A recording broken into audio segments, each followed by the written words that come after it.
Qué bendecidos somos, ¿verdad? De estar en una iglesia en la cual Dios está obrando, Dios está moviendo, y tal vez algunos pueden decir, oh, es que son muchas actividades, créeme, sería peor no tener ninguna, ¿verdad? Yo prefiero estar ocupado en la casa del Señor, ¿verdad? El salmista lo dijo, prefiero estar un día en la casa del Señor que 1000 fuera de ellos. Muy bien, vamos a orar, vamos a entrar a la palabra el día de hoy. Padre, en esta tarde te queremos dar gracias, Señor, por el privilegio que nos das de estar en casa, Señor, para escucharte a ti. Queremos oír tu palabra, Señor, queremos escucharte a ti hablar a nuestro corazón, Señor. Padre, que la palabra hoy cobre vida, que seas tú hablándonos, Señor, a través de tu escritura. Lo pedimos en el nombre de Cristo Jesús. Amén y amén. En Nehemías capítulo 8 leemos un acontecimiento muy crucial en las Escrituras. Leemos la culminación de un proyecto que estaba totalmente en el abandono, que estaba destruido, y que Dios usó a grandes hombres de Dios para restaurar lo que un día fue destruido. Estamos hablando del periodo de la reconstrucción del muro de Israel. Años atrás, más de 70 años atrás, Dios había traído juicio sobre la nación de Israel. Un juicio porque el pueblo se había desviado, se había apartado de los estatutos y las enseñanzas del Señor. Y Dios había levantado a los persas, a los babilonios, para venir y sitiar Jerusalén y destruirla y dejar en ruinas totalmente la ciudad. Yo no sé si tú sepas, pero en esos tiempos era muy crucial y era muy importante que cada ciudad estuviera fortificada. Ahora, en esa dispersación, el enemigo quiso destruir la identidad del pueblo, quiso destruir la adoración de su Dios, al grado de que se llevaron a todos cautivos. Entre parte de la historia que podemos leer en este contexto, vemos la historia de cómo Daniel, de cómo sus amigos, Sadrach, Mesach, Abednego, fueron llevados a Babilonia y ahí fueron tratados de ser educados y enseñados bajo la instrucción de los babilonios, una cultura que no era su cultura y una religión que no era su religión. Y vemos cómo el enemigo trató por varios medios siempre de atacar y destruir la identidad del pueblo de Dios. El pueblo de Israel tenía una identidad. Ellos eran el pueblo que adoraba al único Dios verdadero. Eran el pueblo que eran identificado ante todas las naciones como el pueblo de la ley, como el pueblo del libro de la ley. Y cuando llegamos a Nehemías, vemos que después de 70 años Dios había levantado a uno de sus profetas, Jeremías, para anunciar, ¿verdad?, que Dios los iba a regresar a su tierra. Y vemos que en 3 grupos fueron regresando. El primer grupo regresa con Zorobabel, el otro con Esdras y luego con Nehemías, que vienen y todo el pueblo empieza a reconstruir la ciudad. Nehemías, como el gran líder que fue, logró hacer algo imposible. En 52 días él logró, junto con todo el pueblo, reconstruir y edificar las murallas y las puertas que habían sido quemadas de la ciudad. Esto era muy importante para el pueblo de Israel, pues significaba la protección y significaba la identidad de un pueblo que había dejado de ser y el resurgimiento de una renovación espiritual. Cuando llegamos al capítulo 8 de Nehemías, algo impresionante sucedió cuando estamos leyendo el capítulo 8. Dice que se juntaron desde la mañana, y ahorita lo vamos a leer en la Biblia, se juntaron desde la mañana aproximadamente de 52,000 a 54,000 personas. Se dieron cita al lugar, a un lugar de adoración. Juntos construyeron un templete de madera y Nehemías, quien era el gobernador en ese tiempo del pueblo, mandó llamar al sacerdote Esdras para que Esdras leyera el libro de la ley desde la mañana hasta el anochecer.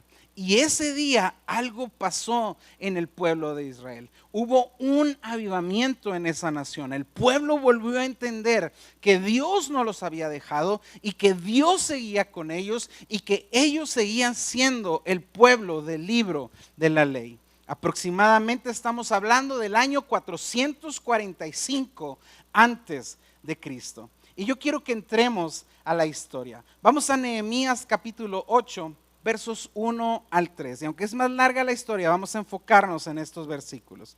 Nos dice la escritura: todo el pueblo se reunió como un solo hombre en la plaza que estaba delante de la puerta de las aguas. Dice, y pidieron al escriba Esdras que trajera el libro de la ley de Moisés, la escritura, que el Señor había dado a Israel. Entonces el sacerdote Esdras trajo la ley delante de la asamblea de los hombres y mujeres, y todos, dice, podían entender lo que oían. Era el primer día del mes séptimo, y leyó en el libro frente a la plaza que estaba delante de la puerta de las aguas, desde el amanecer hasta el mediodía, en presencia de hombres y mujeres y de todos los que podían entender. Y los oídos de todo el pueblo estaban atentos al libro de la ley. A mí me impresiona mucho leer esta historia en las Escrituras, porque lo que estoy leyendo es, nuevamente lo repito, el surgimiento de una nación, de un pueblo que ya no era y que ahora Dios les confirmaba que seguían siendo. Dios había extendido su mano de gracia para todo Israel, e Israel podía nuevamente ser una nación. Es impresionante ver cómo Dios pudo mover aún a gobernantes grandes y poderosos, ¿verdad? Como Artajerjes, para que pudiera darles la autoridad al pueblo, de que pudieran volver a ser una nación. Y para mí esto me habla y me simboliza una renovación espiritual que Dios quería hacer con su pueblo, de una renovación que Dios quería traer a toda la nación. Y eso es precisamente de lo que te quiero hablar el día de hoy. No hace falta ser muy sabio para darnos cuenta que estamos viviendo en tiempos de verdaderamente gran necesidad como nación. No es necesariamente ser muy sabios para darnos cuenta que hoy muchos de nuestros muros que hemos fortificado o que la iglesia ha predicado o ha levantado por años, hoy pareciera ser que están casi destruidos. Hoy, ¿verdad? El mundo no cree en una verdad absoluta, creen que la verdad es relativa, creen que cada verdad personal en lo individual, con que tú lo creas que está bien, es suficiente, y no podemos estar más engañados que eso.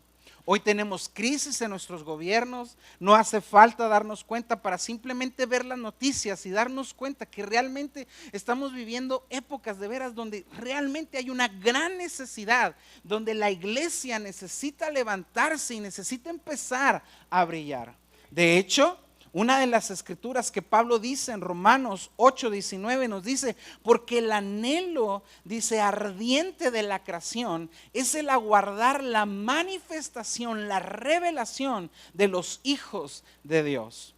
Pero cómo el mundo espera ver de la iglesia y cómo el mundo espera hoy ver de nosotros esta manifestación como hijos de Dios. Yo creo que solo hay una manera, y es cuando tú y yo nos levantamos en medio del caos, cuando tú y yo nos levantamos en medio de cualquier crisis y en medio de cualquier tempestad, y podemos ser hombres de la palabra de Dios. Hoy te quiero hablar de eso. ¿Sabes cómo surgió este gran avivamiento que leemos en Nehemías 8? Donde más de 52,000 hombres y mujeres renovaron su fe, avivaron su corazón y se dispusieron a servir al Señor con todo su corazón.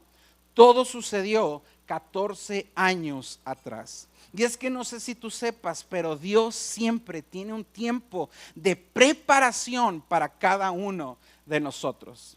Créeme, Moisés lo tuvo. Moisés estuvo 40 años siendo probado por Dios para llegar a ser el gran libertador de Israel. Jesús tuvo su periodo de 40 años, ¿verdad? Siendo tentado en el desierto para poder iniciar su ministerio. Y todo hombre de Dios tiene una preparación. ¿Cómo surge esta reforma que podemos leer en Nehemías 8?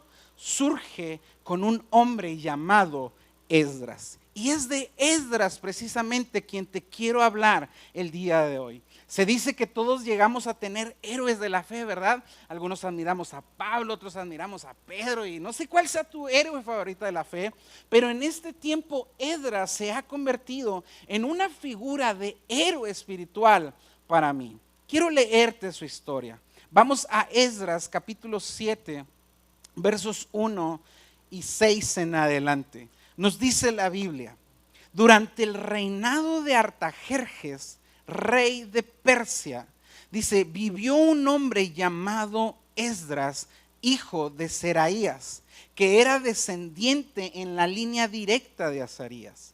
Este Esdras subió de Babilonia, era escriba diligente. Di conmigo diligente, porque es una palabra clave en la cual nos vamos a enfocar el día de hoy. Dice, era escriba diligente en la ley de Moisés que Jehová Dios le había dado a Israel.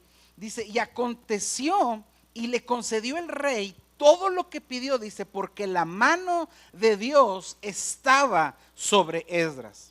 Y con él subieron a Jerusalén algunos de los hijos de Israel y de los sacerdotes, levitas y cantores y porteros y sirvientes del templo en el 7º año del rey Artajerjes. Voy a hacer una pausa ahí.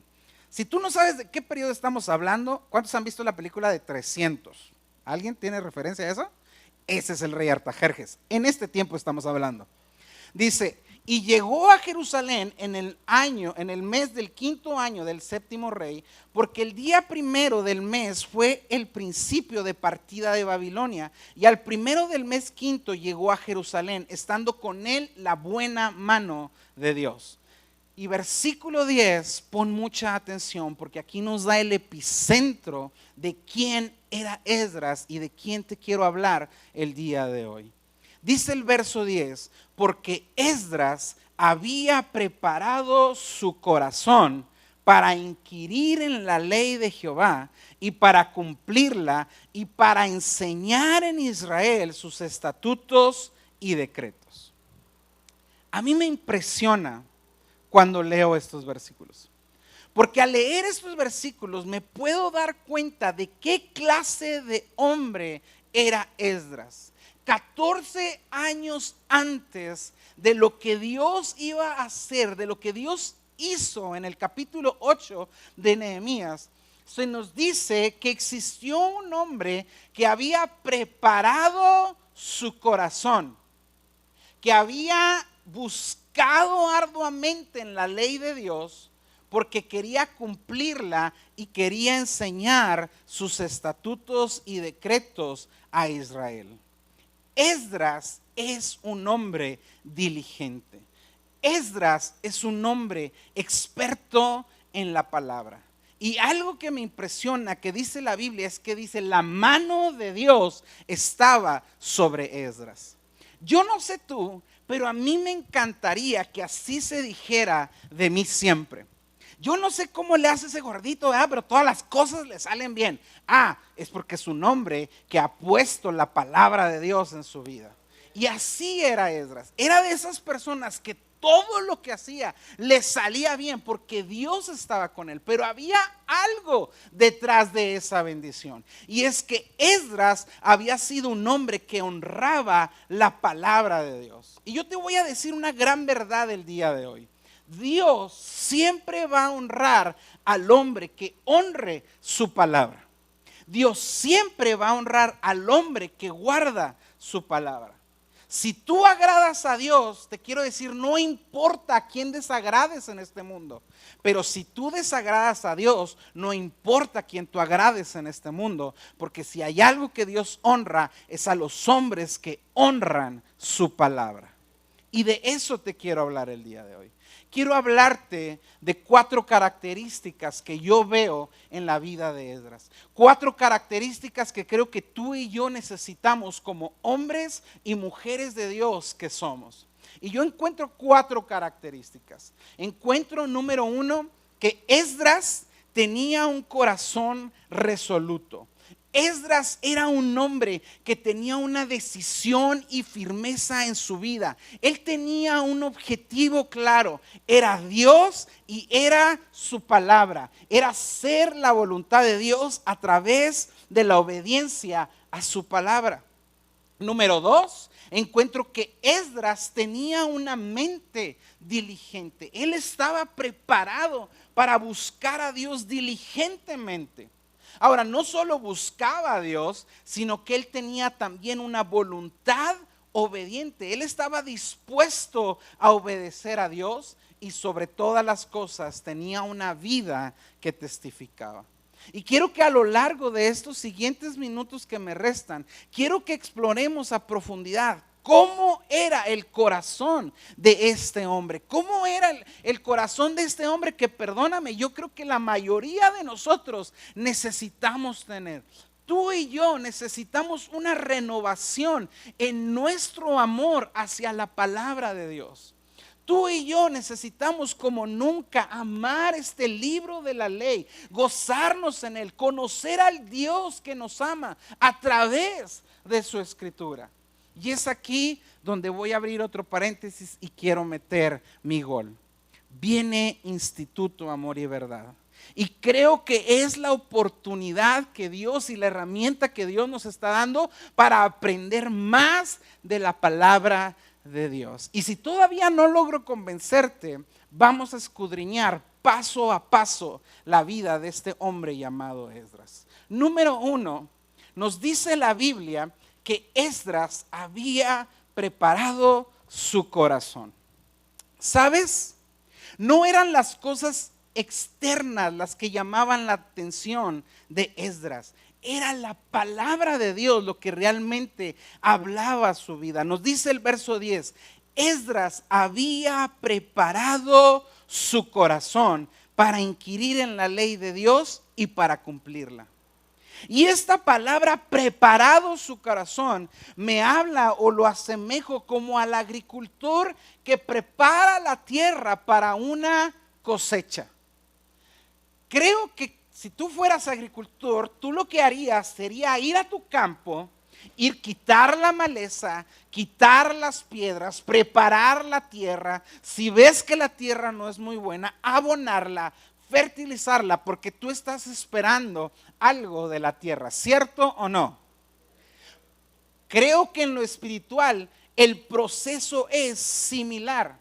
Si tú y yo queremos ser hombres y mujeres que conozcan a Dios y lo conozcan a través de su palabra, tú y yo necesitamos reservar en nuestra vida un espacio donde preparemos nuestro corazón.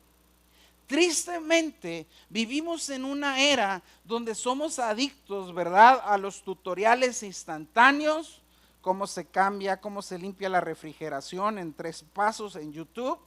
Somos adictos, ¿verdad?, a la generación del scrolling, donde estamos viendo videos informativos y a veces nos llenamos de información y creemos y caemos en el error que por estar saturados de información, esto ya nos hace expertos en el tema. Y créeme, yo me he dado cuenta que eso no me hace experto en el tema.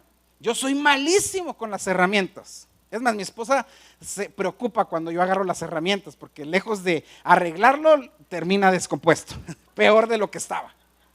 Un día me puse a cambiar un termostato y lejos ahí tuve que comprar otro boiler. Así de sencillo les digo la historia, ¿ok? No lo arreglé, lo desbaraté. Pero ese día yo vi un video en YouTube de cómo cambiar un termostato, ¿eh? Y bueno, a lo mejor yo tengo un coeficiente intelectual no tan alto y no le entiendo a los tutoriales, pero esto no es preparar nuestro corazón. La Biblia nos habla constantemente de hombres que han preparado su corazón. ¿Para qué? Para los momentos en los cuales se va a requerir echar mano del cimiento. Me encanta lo que la Biblia dice de Daniel. Dice que cuando Daniel estaba en Babilonia, Daniel 1:8 nos dice, sin embargo, Daniel estaba decidido, había propuesto en su corazón a no contaminarse con la comida y el vino dados por el rey. ¿Sabes de qué me habla esto? De una antelación ante las circunstancias. Daniel tenía resoluciones en su corazón. Había cosas que él no se iba a permitir porque él se lo había propuesto en su corazón.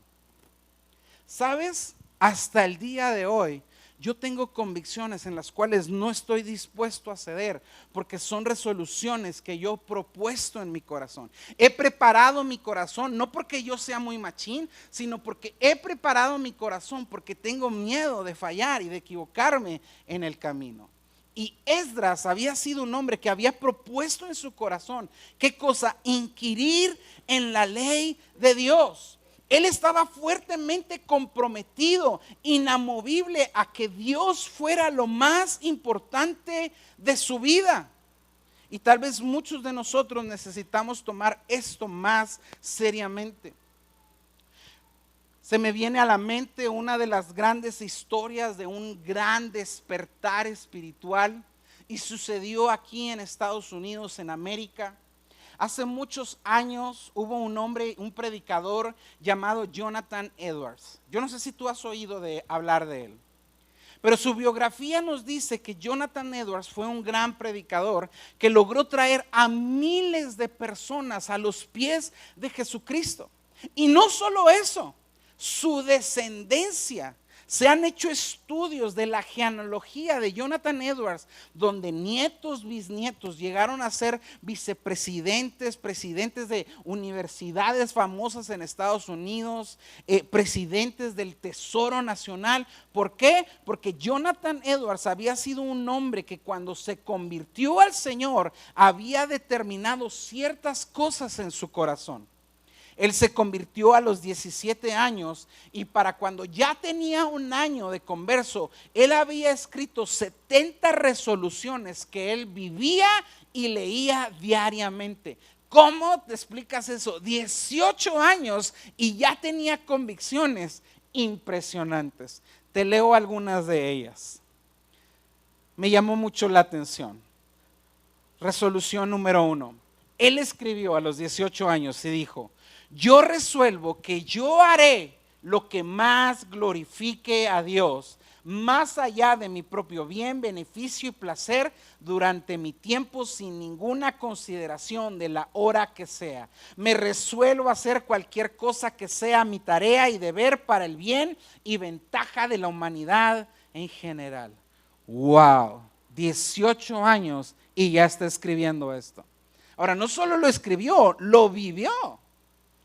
Otra resolución dice: resuelvo arrepentirme de cualquier cosa que ofenda a Dios hasta recuperar mi sensatez. O sea, este hombre antes de pecar, él ya estaba resolviendo en su corazón que él iba a tener un corazón pronto para el arrepentimiento. Wow, yo creo que Dios honra a hombres así, ¿no lo crees tú? Otra resolución dice: resuelvo nunca perder mi tiempo, sino aprovecharlo de la forma que más sea redituable posible. Y esa resolución me encanta. ¿Sabes? Este año voy a cumplir 43 años. Y yo tengo algo que me he propuesto en mi corazón. Y yo sé que yo estoy loco. Pero yo me he resuelto a no desperdiciar mi tiempo. Le puedes preguntar a mi esposa, es verdad, no es testigo, yo estoy loco. Yo en las mañanas me levanto y estudio guachaguaseo, ¿no? Guachaguaseo el francés. Me metí a un curso de francés, ¿por qué? No sé, quise aprovechar mi tiempo. Tenía una hora libre en lo que dejaba a mis hijos en la escuela. Dije, ¿cómo lo aprovecho? Estudio francés.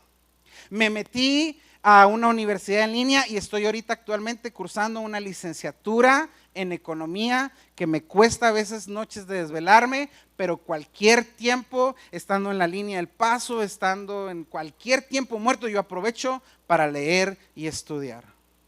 Trabajo, tengo 3 hijos, tengo deberes conyugales, no están ustedes para saberlo, ¿verdad? Pero bueno, ahí les dejo la tarea, ¿verdad? O sea, ¿cómo le hago?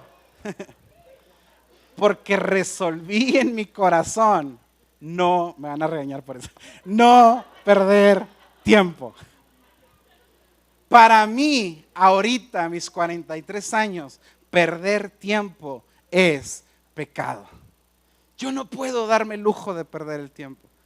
Me quedan, no sé, 40 años más de vida, 50, Padre, por favor, ¿verdad? Bueno, si no como bien, a lo mejor menos, pero bueno, esa es otra plática que tendremos en otra ocasión.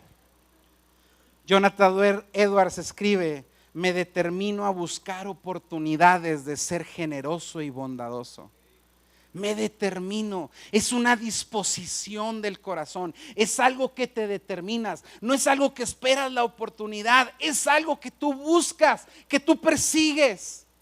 Muchos de ustedes a lo mejor han dicho: oh, yo quisiera ser más espiritual, oh, yo quisiera orar más, oh, yo quisiera saber más de la Biblia. Pues déjame te digo una gran verdad, y no estoy aquí para ser cruel contigo, pero estoy aquí para decirte una verdad: si no lo determinas, nunca va a pasar.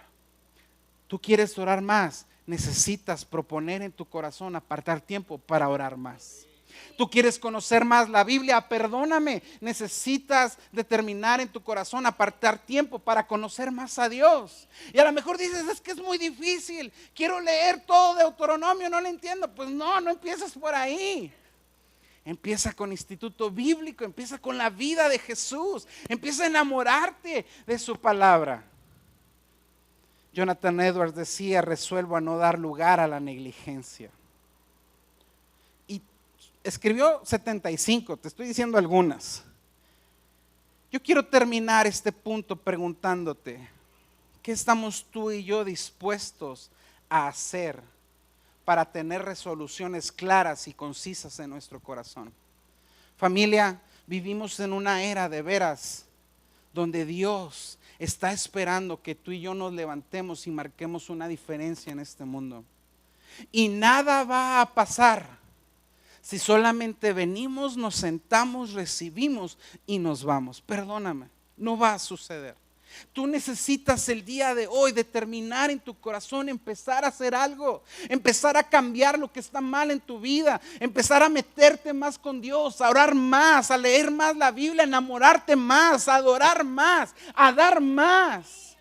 Porque no podemos perder el tiempo, familia. Es pecado desperdiciar nuestra vida, lo creo con todo mi corazón.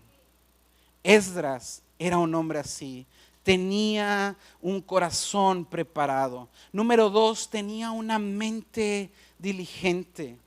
Versículo 10 nos dice: porque Esdras había preparado su corazón para inquirir en la ley de Jehová y para cumplirla, y para enseñar en Israel sus estatutos y decretos. Inquirir nos habla de alguien que se mete, que profundiza, como un buzo se mete dentro del océano buscando tesoros. Así debe ser nuestra vida, nuestra mente, inquirir en la palabra de Dios.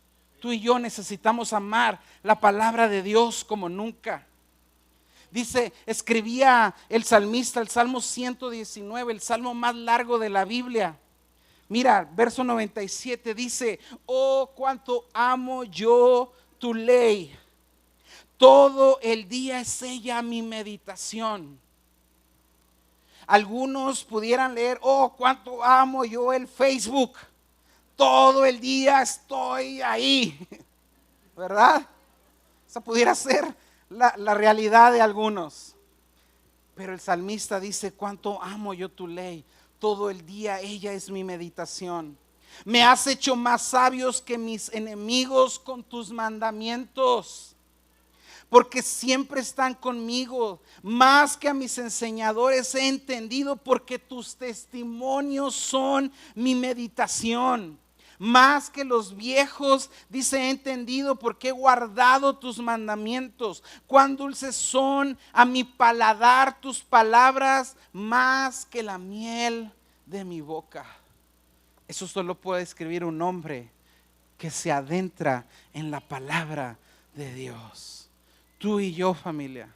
Mi motivo en esta mañana es de veras despertar y hablar por el Espíritu Santo a tu corazón y decirte: necesitas amar este libro de la ley. Necesitas meditar en él de día y de noche. Necesitas conocer al Dios que nos ama a través de sus escrituras. Esdras tenía una mente diligente. Y esto es algo que se desarrolla. No se da, no se produce, se desarrolla. Hay intencionalidad, lo necesitas hacer. Número 3, Esdras tenía una voluntad obediente. Dice, para inquirir en la ley del Señor y para cumplirla. Esdras no solamente era un oidor de la palabra, era un hacedor de la palabra. Una de las palabras más fuertes que encuentro yo en la escritura es en una ocasión cuando Jesús empieza a reprender a la multitud y los confronta y les da una palabra bien dura y les dice: ¿por qué me llaman Señor? Dice: ¿por qué me llaman Señor cuando no hacen lo que les digo? Wow, qué palabra tan dura, ¿verdad? Si Jesús hubiera sido mi pastor en ese tiempo, ya me hubiera ofendido de la iglesia. En esta iglesia no hay amor, ahí nos vemos. Pero él dijo: ¿por qué me llaman Señor si no hacen lo que les digo? Mi pregunta para ti el día de hoy: ¿serán esas palabras aplicadas a ti y a mí el día de hoy? A lo mejor decimos: oh, Jesús es mi Señor, pero no haces lo que Él dice. No vives como Él quiere que vivas. Y no es regaño, es meditación. Tú y yo necesitamos tener la voluntad de obedecer su palabra. Y número 4, y voy terminando, dice: Esdras tenía una vida que testificaba. Tú y yo como nunca necesitamos anunciarle al mundo las verdades de Dios. Tú y yo como nunca necesitamos compartir en tiempo y fuera de tiempo el mensaje de salvación. Tú y yo necesitamos ser testigos de la palabra de Dios, de cómo Dios salva, de cómo Dios restituye, de cómo Dios sana, de cómo Dios provee, de cómo Dios guarda, de cómo Dios liberta, de cómo Dios sana, de cómo Él me ayuda en mis tiempos de crisis, de cómo Él es bueno a pesar de cuando yo no entiendo, pero Él es bueno. Tú y yo necesitamos ser un testimonio de lo que Dios hace en nuestra vida. Yo no sé tú, pero yo no puedo dejar de hablar lo que he visto. Yo no puedo dejar de hablar del incomparable amor de Dios, porque la Biblia dice que el día en que yo estaba muerto en mis delitos y pecados, Cristo me amó y me salvó para la gloria y la alabanza de su nombre. Sí, dale un fuerte aplauso al Señor. Esdras testificaba del Señor. Tú y yo necesitamos hacerlo. Y todo esto que te he platicado de Esdras nos ilustra también en cierta manera de cómo era la vida de nuestro Señor Jesucristo. Jesucristo fue un hombre que estaba resuelto en hacer la voluntad de Dios. Un día, cuando estaba por ser entregado, Jesús estaba en el huerto de Getsemaní y había tal presión en él que la Biblia nos dice que hasta gotas de sangre salían de sus poros. Imagínate el nivel de estrés en el que estaba. Y él decía: Señor, si puedes, pasa de mí esta copa. Estaba consciente que no iba a ser fácil cargar el pastor nos hablaba de lo que implicaba. Él iba a cargar nuestra maldad y el Padre iba a apartar su mirada de él. Mas dijo: mas no se haga mi voluntad, Señor, sino la tuya. Que así sea nuestra vida. Jesucristo no era un hombre disoluto, no era un hombre que desperdiciaba el tiempo, no era un hombre que de veras se entretenía en cualquier cosa. Su misión era clara: hacer la voluntad del Padre. ¿Tienes una misión clara? Papás, ¿tienes una misión clara? ¿O no has entendido que tu papel es forjar la vida de tus hijos? ¿O no has entendido que eres el sacerdote de tu hogar? ¿O no has entendido que tus hijos van a llegar tan lejos como tú llegas? Que si tú no eres el primer adorador de tu casa, tus hijos no lo serán. Que si tú no eres el primero en entender y amar las escrituras, tal vez tus hijos no lo harán. ¿Lo has entendido? ¿Tienes una misión clara? Yo la tengo. Jesucristo tenía una mente diligente. Él conocía la palabra. En varias ocasiones leyó las escrituras y sabía lo que tenía que leer. Conocía la palabra. Varias de sus tentaciones las resolvió diciendo: escrito está. Porque conocía la palabra. Jesucristo vivió en obediencia perfecta al Padre. Y nos dice la Biblia: hasta la muerte y muerte de cruz. Y por cuanto era hijo, aprendió obediencia. Y Jesús siempre anunció y testificó la palabra de Dios. Su mensaje era claro: el reino de los cielos se ha acercado. Arrepentidos y convertidos. Claro su mensaje. El día de hoy yo estoy aquí nada más para decirte que esta es la vida que tú y yo podemos vivir. Pero no es una vida que se produce por el ore por mí, hermano, que quiero ser así. No es una vida que se produce en un instante de magia. Es una vida que se construye a lo largo de la vida, tomando pasos y decisiones, resoluciones diariamente, con convicción en el corazón. Tú decides.